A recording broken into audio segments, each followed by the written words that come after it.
Bagels were my go-to breakfast. I tried 3 spots and they all had lots of vegan cream cheese flavors that they call tofu cream cheese, even though it doesn't really taste of tofu to me. It was kind of like a soy cream cheese, but it was good. I tried Liberty bagels, ess-a bagel, and broad nosh bagels, and I prefer the flavored ones. They have quite a lot of flavors, so it's fun to try different ones.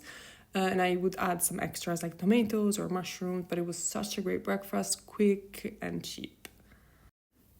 And of course, I got some matcha because it's my favorite and I don't drink coffee.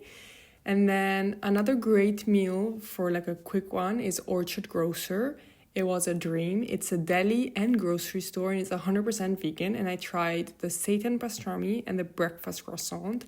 And these were hands down some of the best sandwiches I've ever had. Super flavorful. And the shop is full of super interesting vegan products like different cheeses, snacks, all sorts of ingredients that you want to try.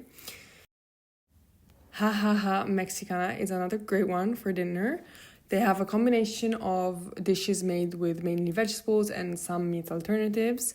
Everything was super delicious, full of flavor. My favorite dish was this pozole negra, which was super bold and rich.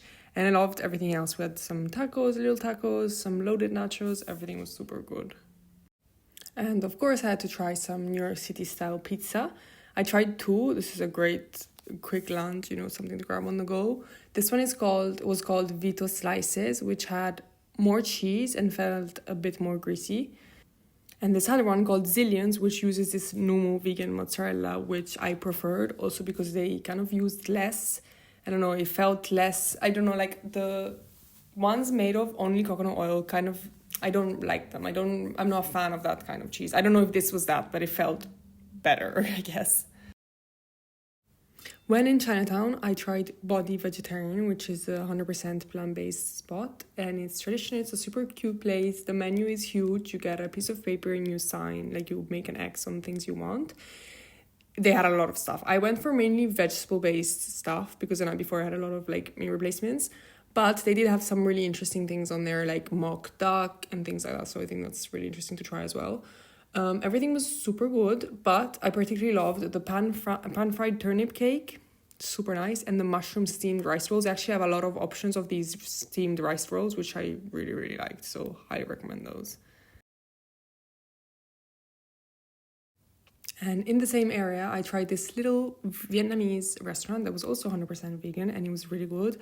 I was alone, so I couldn't try too much. I had a tofu and mushroom summer rolls with a peanut dip, and a tofu skin banh mi, which I loved. The bread was super crunchy, and I loved the tofu skin. It was honestly super good, so I also highly recommend this one.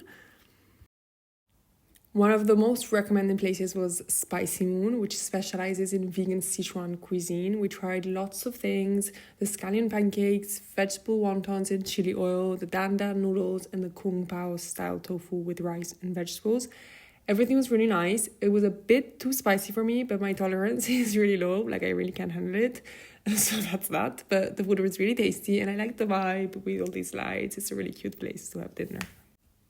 And I wanted to find some really good vegan pancakes, and I found this place in the Upper East Side called Quantum Leap, which is a vegetarian place with a really big menu from brunch, lunch, dinner. They have lots of different things, and I had blueberry pancakes with tofu scramble and vegan bacon, and it was really tasty. And excuse my boyfriend's filming, he doesn't know how to use this camera, but he tried his best.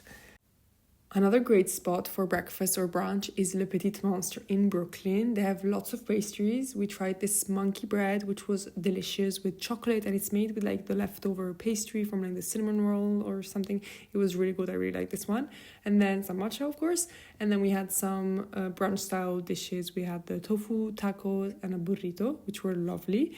And the girl there was super nice and offered us a carrot cake when I told her that I was filming for my YouTube. And that one was also really good. So this place I really liked. I had to try this one, Le Vin Bakery, because it was kind of viral everywhere. But honestly, I wasn't a fan of their gluten-free vegan cookie. I felt like it was a bit too crumbly and honestly not that tasty, but that could be me. And for a more fancy dinner, Anixi is really good. They have lots of interesting meat alternatives to try. I don't usually rely on these too much, but it was super fun to try these new foods, like this chunk food steak, which was really, really steak, as well as like beef dolmas and chicken fatte. I love the mix of dips for the entrees. They had this homemade ricotta with saffron that was insane, and the desserts were also really decadent.